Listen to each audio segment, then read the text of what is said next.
누가복음 16장 18절에서 31절까지의 말씀입니다. 교회 안에는 크게 두 부류의 사람이 있습니다. 첫 번째는 회심한 사람, 곧 거듭난 사람들이고, 두 번째는 회심하지 못한 사람, 거듭나지 못한 사람이에요. 교회 안에는 이 두 부류가 공존합니다. 그런데 이 두 부류의 사람들은 다시 각각 둘로 나눌 수 있습니다. 첫 번째는 거듭난 사람들인데요. 거듭난 사람들 중에 자신이 거듭났다는 것과 그 사실을 아는 사람들이 있고, 자신이 거듭났음에도 불구하고 자신이 거듭나지 못했다고 생각하는 사람들이 있어요. 두 번째는 거듭나지 못한 사람들이에요. 자, 거듭나지 못한 사람들 중에도 한 부류는 자신이 거듭나지 못했고 그 사실을 아는 사람들이 있고, 다른 한 부류는 자신이 거듭나지 못했는데 자신이 거듭났다고 생각하는 사람들이 있어요. 이 네 가지의 경우 중에서 가장 큰 문제가 되는 것은 자신이 거듭나지 못했음에도 불구하고 거듭났다고 착각하는 사람들이에요. 이 부류에 속한 사람들은 자신의 죄와 비참함을 알지 못하고, 그래서 이 죄와 비참함에서 구원을 받아야 할 필요성을 모릅니다. 달리 말하면 나에게 예수 그리스도가 왜 필요한지, 그 예수님께서 나를 위해서 행하신 일이 무엇이며 그것이 갖는 의미가 무엇인지를 모르는 거예요. 이것이 의미하는 것은 단순히 예수님이 나의 죄를 대신 지시고 십자가에 죽으시고 부활하셨다는 사실을 알지 못한다는 것이 아니에요. 지식적으로는 이것을 알고 지식적으로는 이것을 동의하지만 영혼이 거듭나는 차원에서의 회심의 경험은 없다는 사실이에요. 자, 우리가 구원에 대해서 살펴볼 때 언급했던 부분인데, 거듭난 사람들의 특징이 있죠. 여러 특징이 있는데 그 특징 중에 하나는 죄에 대한 감각이 있다는 것이에요. 거듭난 사람들은 지금 내가 하나님 앞에서 잘못하고 있는 것이 무엇이고 내가 하나님께 이것이 죄를 짓는 것이다 라는 것을 안다는 거예요. 그래서 이 죄로 인해서 두려움을 갖게 되고, 그래서 하나님 앞에 나와서 이 죄를 고백하고 하나님 앞에 엎드리고 은혜를 갈구하고 간구하는 거예요. 내 자력으로는 구원받을 수 없는 것을 알기 때문에 더더욱 우리 주 예수 그리스도의 십자가의 죽으심과 부활하심의 은총을 사모하면서 하나님 앞에 간구하고 엎드리는 거죠. 반면 거듭나지 못한 사람들은 이 죄에 대한 감각이 없습니다. 자신이 하나님 앞에서 죄를 짓고 있으면서도, 자신이 하나님 앞에 하나님의 뜻을 거역하고 불순종하고 있으면서도 이것이 죄라는 것과, 그래서 내가 지금 하나님을 대적하고 있다라고 하는 이 인식이 없어요. 감각이 없어요. 죄에 대해 진노하시는 하나님에 대한 두려움이 없습니다. 하지만 그럼에도 불구하고 구원에 대한 지식을 가지고 있어서 자신이 구원받았다고 확신하는 사람들이 있어요. 조금 구체적이고 센 예를 한번 들어보겠습니다. 몇 년 전에 교회의 청년들을 대상으로 설문조사를 했던 내용이기도 합니다. 교회에 출석하는 청소년들이나 청년들 중에 술, 담배를 하는 것과 나이트클럽에 출입하는 것에 대해서 전혀 꺼리낌이 없는 사람들이 있어요. 육체의 정욕과 쾌락을 쫓으며 사는 것을 그 인생의 낙이라고 생각하는 거죠. 더 나아가서 혼전 성관계에 대해서도 전혀 두려움이 없습니다. 그러니까 두려움이 없는 정도가 아니라 요즘 시대의 흐름이기 때문에 자연스럽다고까지 생각하는 거예요. 이렇게 대답한 청년들이 몇 년 전에 꽤 오래됐죠? 60%가 넘었어요. 이들은 분명한 하나님의 말씀이 있음에도 불구하고 하나님께서 명령하신 말씀들을 거역하고 있으면서도 이에 대한 두려움이 없어요. 감각이 없어요. 오히려 교회가 율법주의를 강요한다라고 말하기도 하고, 이 하나님의 말씀은 구시대의 유물이니 지금 현 시대에는 맞지 않는다라고 말하는 경우들도 있습니다. 물론 우리가 이 세상에 사는 동안 모든 죄를 완벽하게 이길 수 있다 말하는 것은 아닙니다. 중요한 것은 거듭난 자라면 죄에 대한 분명한 인식이 있고, 그래서 그 죄를 짓지 않으려고 죄와 대항해서 싸우는 영적 전쟁을 한다라고 하는 사실이에요. 그리고 이 싸움에서 져서 죄를 지었을 때는 그 죄로 인한 두려움으로, 떨림으로 우리 주 예수 그리스도의 보혈을 의지하여서 다시금 하나님 앞에 나와 자복하고 회개한다는 것이죠. 이것이 거듭난 사람들의 특징들 중에 하나예요. 죄에 대한 감각과 인식이 있느냐, 하나님에 대한 감각과 인식이 있느냐. 그런데 이렇게 구원받은 사람으로서의 죄를 죽이는 성화의 삶, 죄와 대항해서 싸우는 성화의 삶을 전혀 살지 않으면서, 달리 말하면 자신이 거듭났다라고 하는, 회심했다라고 하는 그 어떤 것도 증명할 수 없는 삶에서도 구원에 대한 지식을 가지고 구원에 대한 확신을 가진 사람들이 있어요. 하나님께 범죄하면서도 괜찮아 회개하면 돼, 일단 하고 봐. 그렇게 구원에 대한 확신이 없어서 어떡해. 괜찮아 하나님은 내가 지은 모든 죄를 다 이미 용서하셨어. 괜찮아 마음 놓고 해도 돼. 다 용서해 주셔. 죄에 대한 두려움이 없어요. 하나님에 대한 두려움이 없어요. 괜찮아, 괜찮아, 회개하면 돼. 회개가 뭔지 알고 그런 얘기 하는 걸까요? 심한 경우 하나님을 두려워하는 사람들을 향해서 내가 구원받았지만 신분적인 변화는 이루었지만 수준적인 변화는 아직 온전하게 하지 못해서 죄와 대항해 싸울 때 실패해서 두렵고 떨림으로 하나님 앞에 나가는 사람들을 향해서 믿음이 없다 그래요. 구원의 확신이 없다고 핀잔을 주기도 해요. 아이고, 그렇게 구원의 확신이 없어서 어떡해. 아주 불쌍한 사람을 보듯이. 누가? 회심의 은혜를 경험하지 못한 사람들이. 그러면 여러분들은 어떠십니까? 여러분들은 진정 회심하셨습니까? 진정으로 그 회심의 은혜를 체험하셨습니까? 회심 이후에 거듭난 사람들에게서 나타나는 그 특징들을 지금 내가 가지고 있는가 하는 것이에요. 하나님을 거역한 죄에 대한 감각이 있고 그 죄로 인해서 아파하고 괴로워하고 두려워하고 그래서 하나님 앞에 나와서 엎드려 회개하며 다시금 그 은혜를 구하는 그 삶을 우리가 살고 있는가 하는 것입니다. 본문의 말씀은 우리가 너무나도 잘 알고 있는 말씀이죠. 부자와 나사로. 내용은 이래요. 이 땅에서 고통당하며 살던 거지는 죽어서 천국에 가고 이 땅에서 잘 먹고 잘 살던 부자는 죽어서 지옥에 갔다는 것이에요. 사실 이 말씀은 누가복음 16장 전체적인 문맥에서 이해를 해야 돼요. 어쨌든 간에 그러면 우리는 이 말씀을 가지고 어떻게 이해하고 있는가 하는 것이죠. 이 말씀 우리에게 무엇을 말씀하고 있는 것일까? 가난한 거지는 천국 가고 가난한 거지를 돌보지 않고 자기만 잘 먹고 잘 살던 부자는 지옥 갔으니까 부자로 살지 말자. 그런 얘기를 하는 걸까요? 부자가 천국에 가는 것이 낙타가 바늘기로 지나가는 것보다 어렵다고 하니까 부자가 되지 말자. 가난하게 살자. 그런 얘기를 하는 걸까요? 우리가 가지고 있는 신약 성경의 복음서 4개입니다. 근데 그 4개의 복음서에는 각각의 제자도가 나와요. 자, 제자의 삶이란 무엇인가? 마태복음에서는 이렇게 얘기하고 누가복음에서는 이렇게 하고 얘기하고 누가복음에서는 이렇게 얘기해요. 자, 근데 그 중에 지금 우리가 본문을 누가복음을 보고 있으니까 누가복음의 제자도는 무엇이냐? 물질과 관련해서 많은 말씀들이 나와요. 자, 마태복음 12장에 어리석은 부자 이야기 아시죠? 자기만을 위하고 자기만 부여하고 하나님께 대하여 부여하지 못한 자가 많이 쌓았는데 그 영혼을 거둬가면 이것이 되겠느냐? 재물과 관련돼 있죠. 본문 16장에 불의한 이 앞에 있는 부자 거지 나사로 앞에 있는 불의한 청지기 얘기도 재물과 관련된 이야기예요. 그리고 이어지는 18장에 예수님을 따르기 위해서 큰 재물을 가지고 있는 사람이 그것을 버려야 되는 예수님의 제자로 따라가려고 할 때 네가 가지고 있는 큰 재물을 버려야 내 제자가 될 수 있다라는 말씀도 나오고 19장에 우리가 잘 알고 있는 부자 세리 삭개오에 대한 말씀 나오죠. 누구 것을 투색한 것이 있으면 내가 내외나 갖겠습니다. 다 물질과 관련되어 있어요. 그러니까 누가복음에서의 제자도는 재물을 어떻게 대하느냐가 포인트예요. 마가복음엔 죽는 거로 나오죠. 어쨌든 자, 오늘 본문이 속한 누가복음 16장의 전체적인 문맥에서 보면 누가복음 16장 13절 하나님과 재물을 겸하여 섬길 수 없다예요. 나 외에 다른 신을 내게 두지 말라. 우상을 섬기지 말라. 그 우상 중에 현대에서 가장 강력한 우상이 돈이에요. 예수님께서 이렇게 말씀하실 정도예요. 너희가 하나님과 재물을 겸하여 섬길 수 없느니라. 돈이 우스워요? 아니요. 예수님이 경고하실 정도로 어마어마한 세력입니다. 지금 이 이야기는 단순히 부자는 지옥 가고 거지는 천국 간다 그런 이야기가 아니라 제자로서의 삶을 살았느냐 살지 않느냐 알았느냐가 초점이에요. 하나님과 재물을 겸하여 섬길 수 없는 것인데 하나님이 아닌 재물을 섬겼다는 것이에요. 자, 여기서 우리가 오해하지 않도록 주의해야 되는 것은 어떻게 살았느냐 하는 우리의 행위가 천국과 지옥을 가르는 기준이 되는 것은 아니라고 하는 것이에요. 즉 행위 구원을 말하는 게 아닌 거죠. 천국 백성은 그에 합당한 삶을 살아야 되고 그에 합당한 삶의 열매를 맺어야 된다 이거예요. 잠시 후에 보겠습니다만 좋은 나무가 좋은 열매 맺고 나쁜 나무가 나쁜 열매 맺는 거예요. 나무가 사과나무인지 배나무인지 어떻게 합니까? 경험이 많으신 분들은 딱 보면 알지만 농사 지으시던 분들은 대도시에 살던 사람들이 딱 봤을 때 이게 사과나무인지 배나무인지를 어떻게 알죠? 열매를 보고 아는 거예요. 열매를 보고 아는 거예요. 거듭난 자, 회심한 자, 뭘 보고 알아요? 오늘은 지금 말씀드렸던 것처럼 이 제자도에 관해서 초점을 맞추려는 게 아니라 지금 이 부자와 거지 나사로 이야기를 통해서 거듭나지 못했음에도 불구하고 거듭났다고 착각하고 스스로 구원의 확신을 갖는 사람들에게 초점을 맞추려고 합니다. 자, 이제 이 본문을 다시 보십시오.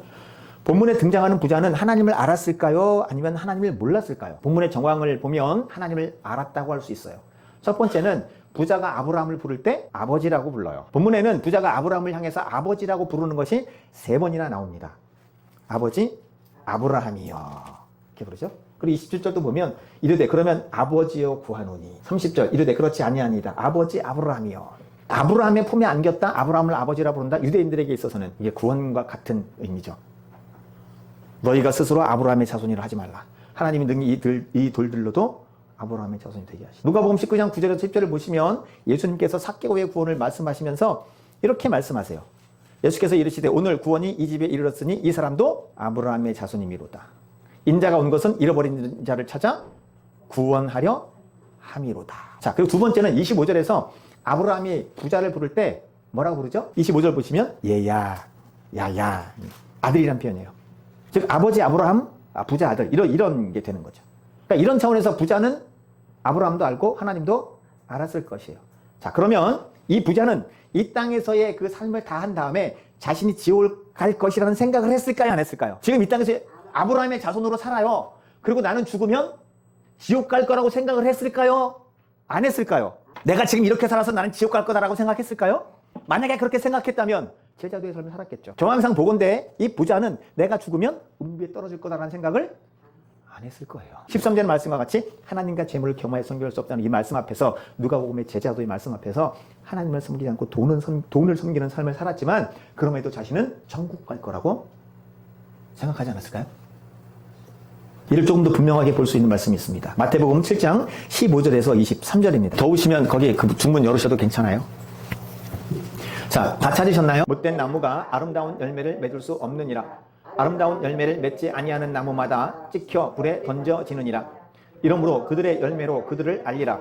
나더러 주여 주여 하는 자마다 다 천국에 들어갈 것이 아니요 다만 하늘에 계신 내 아버지의 뜻대로 행하는 자라야 들어가리라. 그날에 많은 사람이 나더러 이르되 주여 주여 우리가 주의 이름으로 선지자 노릇하며 주의 이름으로 귀신을 쫓아내며 주의 이름으로 많은 권능을 행하지 아니하였나이까 하리니 그때에 내가 그들에게 밝히 말하되 내가 너희를 도무지 알지 못하니 불법을 행하는 자들아 내게서 떠나가라 하리라.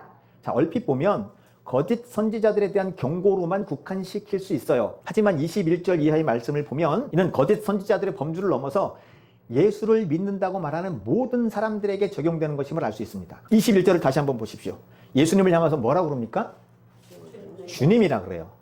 주님. 전에 한번 말씀드렸습니다만 주는 그리스도시요 살아계신 하나님의 아들이라 하는 이 고백, 하나님 아버지가 알게 하시고 믿게 하심이라고 했죠. 고린도전서에서 누구든지 성령이 아니고서는 예수를 주라 시인할 수 없다. 저주할 자를 하지 않는다. 이 의미가 뭔지 우리가 살펴봤잖아요. 주님, 내 인생의 주인이 내가 아니고 예수님인 거예요. 그러니까 내 인생을 내 마음대로 내 뜻대로 사는 게 아니라 주님 뜻대로 사는 거예요. 이 사람들이 주님이라고 불러요. 그런데 행하는 것은 예수님이 주인이라는 것을 증명하지 못하는 삶을 사는 거예요. 말로는 당신이 내 주인이고 내 인생의 주권을 다 가지고 나는 종으로 사는 자입니다. 말로는 이분은 고백했는데 그가 살아낸 삶에 있어서는 그것을 전혀 증명을 하지 못한 거예요. 예수님께서 원하시는 하나님 아버지의 뜻을 따라서 행하지 않고 자기 마음대로 자기 뜻대로 행한 거예요. 그러면서 그 사람들이 하나님 아버지의 뜻을 행한 것이라고 우기고 나의 주인은 예수님이시다. 그리고 주님이 원하시는 것을 행한 거라고 우깁니다. 그게 22절이에요. 22절 보시면 그날에 많은 사람들이 이르되 주님, 우리가 주님의 이름으로 선지자의 사명을 감당했습니다. 주님, 우리가 주님의 이름으로 귀신을 쫓아냈습니다. 주님, 우리가 주님의 이름으로 많은 권능을 행했습니다. 이 사람들이 지금 주님 앞에서 무슨 생각을 하고 있겠습니까? 천국에 들어갈 거라고 생각을 할까요? 못할까요? 당연히 나는 천국이지. 당연히 나는 천국이지. 내가 주님의 이름으로 선지자의 사명도 감당했고 주님의 이름으로 귀신도 쫓아냈고 주님의 이름으로 얼마나 많은 권능을 행했는데 칭찬을 받아 마땅해야지. 들어가는 건 물론이거니와. 그런데 이렇게 말하는 사람들 앞에서 예수님이 뭐라고 그럴 거라고요? 그날에 많은 사람들이 이렇게 얘기할 거다. 그런데 나는 너희에게 이렇게 말할 거야. 23절. 그때 내가 그들에게 밝히 말하되 내가 너희를 도무지 알지 못하니 불법을 행하는 자들아 내게서 떠나가. 은사, 능력, 권능 나타나는 게 중요한 게 아니에요. 예수님께서 70인의 제자들에게 능력과 권능을 주시고 파송하셨어요. 귀신들이 쫓겨나갔어요. 제자들이 와서 예수께 보고하잖아. 예수님 주님의 이름으로 귀신들도 막 쫓아갑니다. 사탄이 하늘에서 번개같이 떨어지는 것을 내가 보았다. 그러나 귀신들이 쫓겨나는 것으로 기뻐하지 말고 너네들의 이름이 하늘 생명책에 기록되어 있는 것으로 기뻐하라 그러잖아요. 그게 무슨 의미겠습니까? 내가 너희를 도무지 알지 못하겠다. 불법을 행해놓고 와서 내게 칭찬을 기대하니? 불법이라 그래요. 무슨 뜻일까요? 하나님 아버지의 뜻이 아닌 자기의 뜻대로 행하는 삶을 살면서 하나님을 섬긴다고 말할 수 없다는 거예요. 그거 인정 안 해준다는 거예요. 자기가 주인이 돼서 자신의 뜻대로 행하고 자신의 뜻대로 살면서 예수님을 주님이라고 부르는 것은 다 가짜라는 거예요. 입으로는 예수 그리스도가 나의 구원자이십니다, 나의 주인이십니다 라고 말하지만 실상 나의 삶을 구원하는 구원자는 돈이고 권력이고 명예고 인맥이고 내 자신인 거예요. 예수 그리스도가 나의 주인이라고 말하지만 삶의 모든 영역에서의 결정권을 내가 가져요. 하나님께 물어보지 않아. 하나님께 물어봐도, 하나님께 물어봤더니 내가 손해를 보라는 말씀을 주시는 거예요. 그러면 안 따르죠. 주님, 그건 말이 안 되는 거예요. 이거는 누가 보아도 백대빵 내가 하는 게 맞죠. 주님은 손해를 보라는 거예요. 바보가 되라는 거예요. 그거 안 하는 거죠. 내가 하고 싶은 대로 하고 내 마음대로 결정하고 내가 주인이 돼서 사는 거예요. 그러면서 나는 주님의 이름으로 주님의 일을 했으니 천국은 따놓은 당상이라. 소위 말하는 구원의 확신을 가지고 있는 거예요. 무서운 사실은요, 능력이 나타난다는 사실이에요. 무서운 사실은요, 내가 내 맘대로 사는데도 내 인생이 잘 풀려. 하나님을 거역하고 사는데도 인생이 잘 풀려. 여러분 밑에 나오죠? 이스라엘 왕 중에 극악한 왕으로 들어가요. 성경에서도 몇 절 평가를 안 해요. 근데 그 시대 제일 부요해. 그 시대 북이스라엘이 제일 부요해. 상하상이 있고 아모스 그 부패상을 다 적나라하게 지적하잖아. 하나님의 말씀을 거역하고 사는데도 잘 살아. 이게 뭔 일이래? 그러면서 이렇게 하나님의 주님의 뜻을 따르지 않고 불법을 행하는 삶을 살면서도 나는 당연히 천국이라고 구원의 확신을 갖는 거예요. 이거 좀 더 쉽게 얘기하기 위해서 이 마태복음 7장의 말씀을 사도행전과 연결해서 한번 이해해 보겠습니다. 사도행전 1장 8절 우리가 함께 한번 보겠습니다. 오직 성령이 너희에게 임하시면 너희가 권능을 받고 예루살렘과 온 유대와 사마리아와 땅끝까지 이르러 내 증인이 되리라. 자, 앞에 말씀 보면 아버지께서 약속하신 성령님을 보내줄 거다. 기다려라. 예루살렘 떠나지 말고 기다려라. 그 성령님이 오시면 이렇게 될 거다. 예수님 약속이죠. 동시에 명령이에요. 마태복음 28장 마지막 절 보면 명령이죠. 약속의 말씀이시면서 명령이에요. 그리고 이 말씀은 사도행전 2장에서 성취가 되죠. 그것이 소위 우리가 말하는 오순절 성령 강림 사건이에요. 자, 그런데 예수님의 약속의 말씀이 성취되었음에도 불구하고 예루살렘과 유대와 사마리아와 땅끝까지 이르러 내 증인이 되리라 라는 그 명령이 있었음에도 불구하고 제자들은 예루살렘을 넘어가지 않습니다. 예루살렘에만 있어요. 성령님이 임하시면 예루살렘과 온 유대와 사마리아와 땅끝까지 이르러 내 증인이 되라. 나가야 되는데, 나가라고 하는데 안 나가고 거기만 있어요. 이 하나님께서 취하신 방법이 스데반을 돌에 맞아 죽게 하심으로 사도행전 1장 8절의 말씀을 성취시키는 거예요. 그게 사도행전 8장 1절 뒷부분입니다. 함께 읽겠습니다. 그날에 예루살렘에 있는 교회에 큰 박해가 사마리아 땅으로 터지니라. 소름 돋지 않으십니까? 자, 사도행전 1장 8절에서 뭐라고 그랬죠? 예루살렘과 온 유대와 사마리아와 땅끝까지 이르러 내 증인이 되리라. 2장에 성령님이 오셨어. 안 가. 불순종해. 그냥 거기 있어. 그랬더니 스데반을 통해서 보내시는데 어디 가요? 큰 박해가 났어. 사도회에는 유대와 사마리아와 모든 땅으로 흩어지니라. 여러분 소름 돋지 않습니까? 예수님께서 명령하신 것에 있어서 제자들이 불순종하자 스데반을 돌에 맞아 죽게 하심으로써 그 약속과 그 명령을 성취시키는 거예요. 자, 이것을 마태복음 7장 21절 이하의 말씀과 연결해 보십시오. 입으로는 주여 주여 주의 이름으로 선지자 노릇하고 귀신 쫓아내고 많은 능력 행했습니다. 하지만 이것이 하나님이 뜻하는 것은 아닐 수 있어요. 스데반과 같이 돌에 맞아 죽는 게 하나님의 뜻일 수 있어요. 그래야 예수님의 약속의 말씀이 성취되는 거예요. 그런데 어떻게 해요? 이런 주님의 뜻은 무시하는 거죠. 돌에 맞아 죽으라고, 순교하라고, 바보같이 살라고, 참으라고, 당하라고, 입 꾹 닫고 있으라고? 아, 절대 그럴 수 없지. 주님의 뜻을 무시하고 그냥 내 뜻대로 사는 거예요. 예루살렘 넘어서 유대, 사마리아 땅끝까지 가는 게 아니라 예루살렘에서 선지자 노릇하는 거예요. 예루살렘에서 귀신 쫓아내고 예루살렘에서 많은 권능 행하는 거예요. 그러면서 나는 하나님의 일을 했고 주님의 이름으로 많은 권능을 행했고 귀신 쫓아냈고 선지자 노릇했습니다. 나는 천국 갑니다. 그러고 있는 거예요. 실제로 스데반은 은혜와 권능이 충만해서 큰 기사와 표적을 행하는 사람이었죠. 사도급이에요, 사도급. 만약에 스데반이 돌에 맞아 죽는 순교를 거부하고 계속해서 예루살렘에만 머물러 있었다면, 그래서 거기서 큰 기사와 능력 표적만을 행했다면 사도행전 1장 8절의 예수님의 약속의 말씀은 명령은 성취될까요, 안 될까요? 그래서 그거 안 한 게 불법이에요. 능력이 나타났습니다. 권능을 했습니다. 그게 중요한 게 아니고 그게 있어도 넌 죽어야 돼. 넌 내가 명령하는 그 삶을 살아야 돼. 그게 합법이야. 근데 그거 안 하는 게 그게 불법이에요. 예수님이 내 주인이고 예수님의 영역에 순종해야 된다 말은 하지만 내 인생 내 거라고 내 맘대로 내 뜻대로 내 생각대로 내가 하고 싶은 대로 하면서 사는 것을 불법이라 그래요. 그래서 이런 사람들을 향해서 많은 사람들이 나더러와서 니들 맘대로 자기 맘대로 살고 자기 맘대로 정의로운 기준으로 해놓고 자화자찬하면서 나에게 와서 이렇게 말할 거야. 제가 주님의 이름으로 행했습니다. 주님을 위해서 행했습니다. 주님께서는요. 그거 나를 위해서 한 게 아니야. 너를 위해서 한 거지. 나 좋으라고 한 게 아니고 네 좋으라고 한 거지.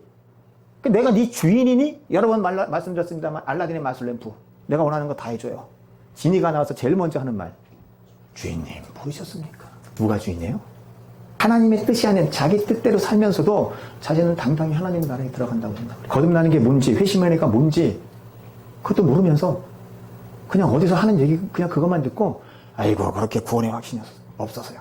구원이 왜 필요한지도 모르고 그 구원이 나에게 어떤 은혜인지도 모르고 내가 어떤 비참한 삶에 있었는데 그 비참함에서 나를 생명을 버리시면서까지 핏값으로 구원하신 예수님의 그 성삼위 하나님의 그 구원의 사역을 알지도 못하면서 이게 무서운 겁니다. 이게 무서운 거예요. 진실로 거듭나지 못했는데 회심의 체험하지 못했는데 단순히 지식적인 동의만을 주입받은 거예요. 자기 마음대로 살아요. 하나님한테 범죄하고 죄를 짓고 있는데도 그것이 죄라는 인식 자체가 없어요. 내가 지금 이거 하는 거 하나님께서 슬퍼하시고 진노하시고 그런 개념이 없다니까요. 괜찮아 회개하면 돼. 뭘 회개하면 되는데. 주의를 범하면서 육체의 쾌락을 쫓으면서도 당당해요. 하나님의 것인 11조를 도둑질하면서도 당당해요. 하나님의 자녀로서의 삶을 살아내지 않으면서도 그래서 죄에 대한 인식도 없고 회개도 없으면서도 하나님에 대한 늘 불평하고 원망하고 나를 왜 여기다가 이렇게 해놨 하나님의 큰 섭리하심 속에 나를 대한민국에 보내시고 1970년대에 나를 태어나게 하시고 1930년대에 나를 태어나게 하시고 하나님께서 다 뜻하심이 있고 계획하심이 있어서 대한민국이라는 나라에 그 시대에 그 환경에 나를 다 보내신 거예요. 근데 나는 늘 억울하다 그래. 왜 나만 갖고 그러냐. 하나님의 절대 주권에 순복하지 않는 거예요. 그러면서 나는 구원의 확신이 있으니 두려움 없다 그래요. 지금 내가 맺고 있는 이 열매가 거듭나지 못한 사람들이 맺는 열매를 맺고 있으면서 회심한 사람들에게서 나타나는 그 현상들, 회심한 사람들이 맺어야 되는 그 열매를 맺지 못하고 있으면서도 빌보에서 그렇게 얘기합니다. 두렵고 떨림으로 너희 구원을 이루어가라. 물론 이미 우리는 구원 받았습니다. 앞으로 구원 받을 거예요. 그러나 그렇다고 해서 막 살라고 성경이 얘기하는 건 절대 아닙니다. 이미 구원 받았으니 앞으로 영원한 구원을 받을 것이고 주님 오실 때 주님을 예비할 신부가 되기 위해서 이 땅에서도 두렵고 떨림으로 구원받은 자로서 죄와 대항하면서 피 흘리기까지 죄와 대항하면서 싸우는 삶을 살아라. 비록 내가 실패할지라도 내가 다시금 너에게 은혜를 주겠다. 다시금 너에게 내가 힘을 주겠다. 언제 막 살라고 그랬습니까? 뭐든지 죄져도 이제 다 앞으로 지을 죄까지 용서받았으니 막 살아도 된다. 어디 그럽니까 성경이? 하나님에 대한 두려움이 없어. 내가 받은 구원이 뭔지를 몰라요. 마태복음 23장 이렇게 말씀합니다. 화 있을진저 너희 바리새인들과 서기관들이요. 교인 한 사람을 얻기 위하여 바다와 육지를 두루 다니다가 생기면 너희보다 배나 더 지옥 자식이 되게 합니다. 저한테 엄청나게 무서운 말씀이죠. 예수님의 핏값으로 산 사람들을 교회에 보내주셨는데 그 사람들을 나보다도 더 지옥 자식이 2배나 더 지옥 자식이 되도록 가르치는 거예요. 뭘 가르치는 거예요? 당신의 구원은 안전합니다. 거듭나는 걸 얘기를 해야죠. 회심하는 걸 얘기를 해야죠. 십자가의 죽음 없이 영광을 불러. 자신이 거듭나지 못했는데, 회심하지 못했는데, 거짓 가르침에 속아서 거짓 확신을 가지고 정말로 회심의 은혜를 받지 못하고 거듭나지 못해서 전국적으로 지옥에 간다면 누구 원망하겠습니까? 괜찮아. 참 구원에 대한 확신도 없네.